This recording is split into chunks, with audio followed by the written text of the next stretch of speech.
Raw opens with Cody Rhodes coming out after his win against Brock Lesnar at Summerslam. He discusses Brock Lesnar and the handshake after their match, saying that Cody's mum told him that Brock was acknowledging him with a wink to the camera type vibe. He's interrupted by a man who also won at SummerSlam. It's Seth Rollins, as the old rivals come face to face once again.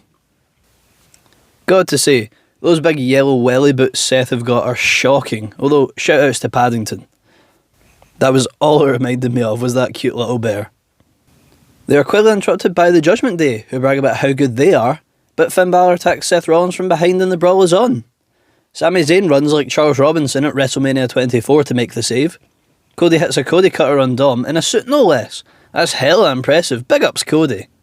The Judgment Day bravely run away, and Cody challenges them to a 6-man tag match tonight. But Seth isn't happy, because he hates Cody and doesn't want to team up with him. It's Ricochet vs Riddle vs Tommaso Ciampa vs Chad Gable in a fatal 4-way, with the winner facing Gunther for the Intercontinental Championship. Highlight of this one is a triple German suplex by Gable to the other three. What a spot it was, and what a sell by Ricochet too.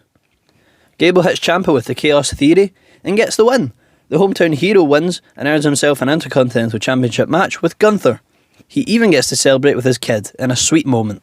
Becky Lynch is here for a promo where she talks about her rivalry with Trish Stratus and their upcoming rematch.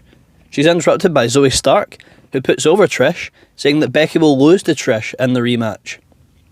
They are then interrupted by a battered and bruised Shayna Baszler, who's looking worse for wear after her match with Ronda Rousey at SummerSlam. Shayna gets in Zoe's face as they argue who's harder, and Becky has the idea of the two wrestling, which is exactly what we get. Shayna wins with Ronda's Piper's Pit finisher, and Becky spits lemonade everywhere for no reason. Why did she have lemonade? It wasn't a sponsored match. I guess this is just like when Dean Ambrose had the hot dogs cart, where it was deemed that the babyface has to be wacky, so they give them fun food as a prop. Up next, The Miz is here, and he feels disrespected by LA Knight, because Knight did not shake The Miz's hand. Out comes the megastar to his usual mega pop, and he properly introduces himself to The Miz. Or at least the crowd do, with everybody saying, LA Knight. Yeah.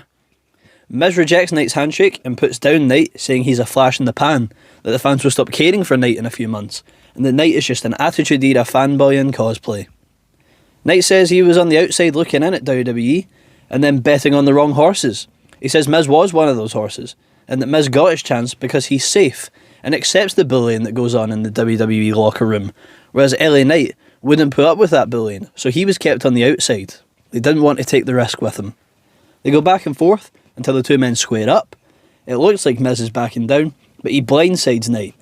Knight's able to reverse and hit the BFT and gets his handshake with The Miz in the end. The Viking Raiders are here for a tag team match. Their opponents, a returning New Day, Kofi Kingston and Xavier Woods.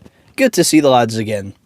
Kofi hits Trouble in Paradise and a tope, Xavier hits the limit break, and New Day win on the return. The Judgment Day make their entrance for the main event, but Rhea gets attacked by Raquel Rodriguez. Big, muscly, sweaty women having a scrap. Who wouldn't want to see that? Honestly, just let them fight. They're split up by referees and officials, and we're allowed to go on to the main event. Judgment Day's opponents are Cody Rhodes, Shinsuke Nakamura, who's in place of Sami Zayn, who got attacked by JD McDonough backstage earlier, and Seth Rollins. For the finish to this one, Rhea distracts the ref as Priest gives Finn the briefcase to hit Cody. Seth superkicks the briefcase into Finn's head, and Cody hits the crossroads as the faces pick up the win.